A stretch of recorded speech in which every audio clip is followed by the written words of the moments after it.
Welcome back to the Sports Source. This segment brought to you by Madisonville Marine. For nearly 50 years, they have been selling only the best new and used boats to East Tennesseans. A huge selection of boats, great prices, and top-class customer service. That's how you do it for that long. There's no better place to buy a boat. That's true now as it was when they first opened.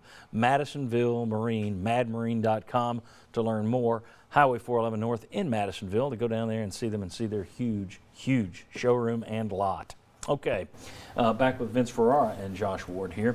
If you read National Writers mailbag columns right now where people send in their questions, you're seeing a lot of how are they going to pick the teams for the playoff? How are they going to pick the teams that go to the Big Ten championship game, that go to the SEC championship game if you don't play the same numbers, if this team doesn't play and this team does? Because people are already worried, how does Tennessee get shafted out of this game? How does Notre Dame get shafted into this game? People around the country are already thinking, okay, let's go down the road. If we don't get to play on the full schedule, how are we going to get hosed here? As I said in the last segment, I would just be happy to watch games. But I thought, what does history tell us about how this has been handled in the past? And I don't think it's going to make anybody happy if things go the same way now that they did in the past. Let's take a look. 1918, there was no Southeastern Conference. It hadn't been formed yet. And Tennessee didn't play in 1918. They didn't play in 17 or 18, not because of the Spanish flu, but because of World War I. Tennessee just didn't play, which, again, I think you're going to have some of that stuff pop up this year. 1918, Michigan was declared the Big Ten champion along with Illinois and Purdue. Purdue played one conference game that year. They won it, so they're Big Ten champions. Michigan was declared national champs that year. They played 5 games. 5 games, they're national champs, whereas other teams played, you see there, Iowa played 9 games. Wisconsin played 6. Chicago, which, here's a trivia blurb for you. Did you know that the University of Chicago is still a member of the Big Ten in academics only? Now you can astound your friends. They played 11 games, okay? So Pittsburgh went 4-1 that year. They played 5 games too. They split the national championship. So 4-1, 5-0. Now that was back in the days when it was just a vote. But still, it's a weird deal. Now let's look at 1944 in the Southeastern Conference. Georgia Tech was the conference champion. They got the trophy. They went 4-0 in league play. Tennessee played 2 extra games, but they lost by playing 2 extra games and tying one of them, they lost the conference title. Now this is more telling for us. Look at Vanderbilt down there. They didn't play a conference game. But you see the teams are all over the place. Some played 4, some played 8, some played 11. If something like this happened today, and let's say Georgia plays 2 fewer games than Tennessee, and Tennessee is undefeated except for, they lose in the last second to somebody, but they play 2 extra games. And they don't go to Atlanta for the championship game, Vol fans will howl. So here's my question to you, sports wizards. How do you determine in this year, what's your best way of breaking this thing down? How are you picking playoff teams? How are you picking champions?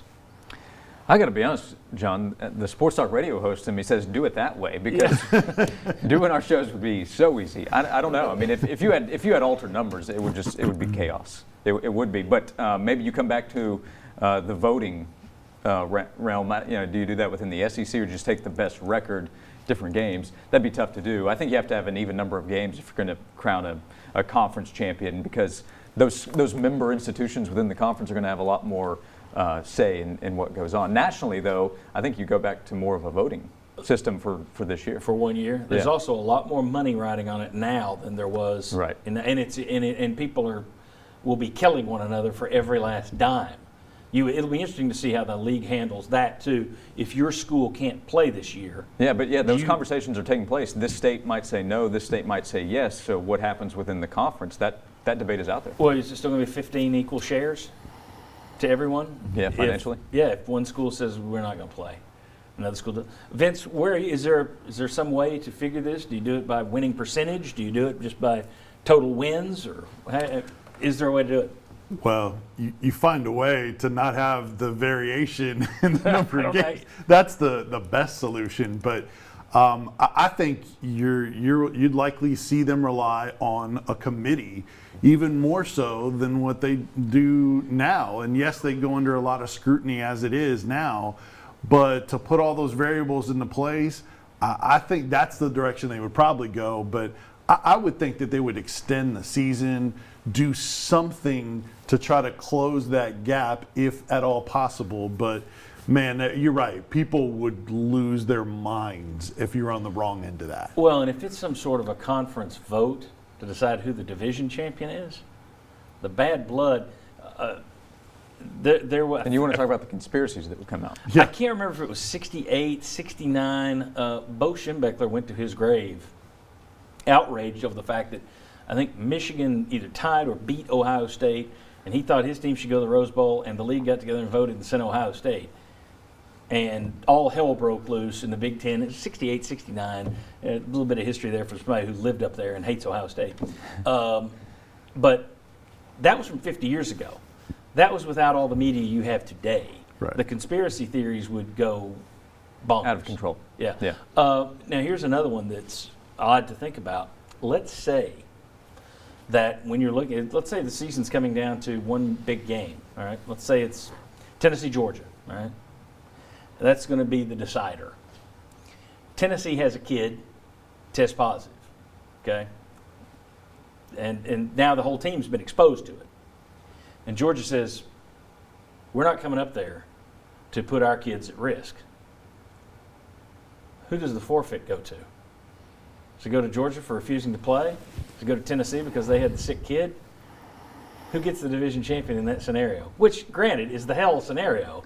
But seeing as how that's kind of the motto for 2020 this year, hell, it wouldn't surprise me if it came down to something like that.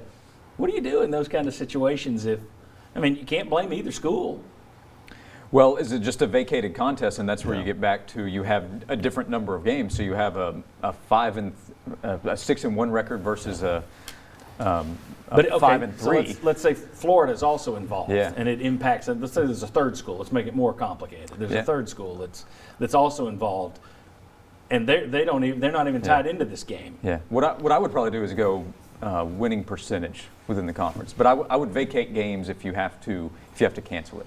Yeah, it would I would just vacate the contest. I agree. It would be a canceled game rather than awarding any wins via forfeit. So I would go in that. It's going to be interesting. Bob Bowlesby, I believe it was, Big 12 was talking about this a few weeks ago, and he threw that out as a scenario that he doesn't want to tackle. Is if it's West Virginia and TCU and they're far apart, and one school says, I don't want to go there. Yeah.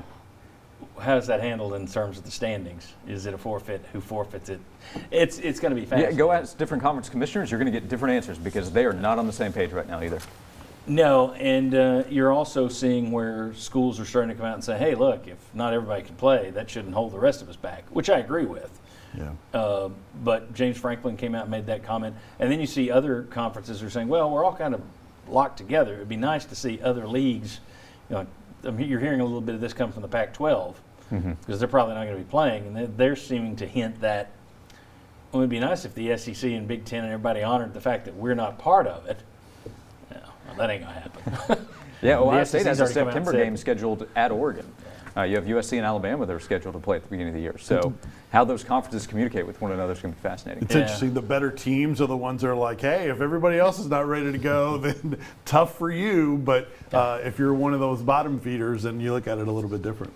Well, it's another layer of nightmare scenario that could come into play. If you don't have everybody playing all 12 games, you're going to have to come up with some way to decide who's winning titles and who's winning championships. And I don't think the past ways would really work to fan satisfaction.